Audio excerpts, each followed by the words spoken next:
Here we are going to explore one of the subspecies of the Sam, known as the clean-cut Sam. When we see the Sam step outside of his shell, he tries to communicate with the other Sams within the region.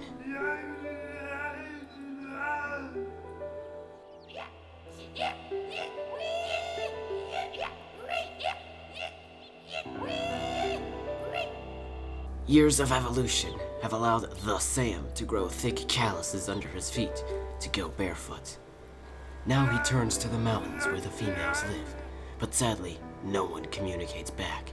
1 out of every 100 Sams will ever get to mate with a female, making the Sam a rare creature.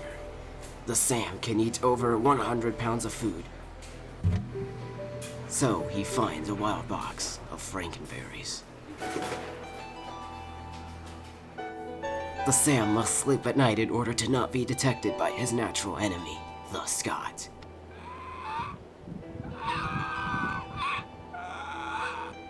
Starbucks.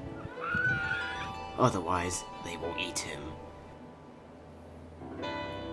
That concludes this episode. Next episode, we will look into one of nature's greatest rappers, the Nathan.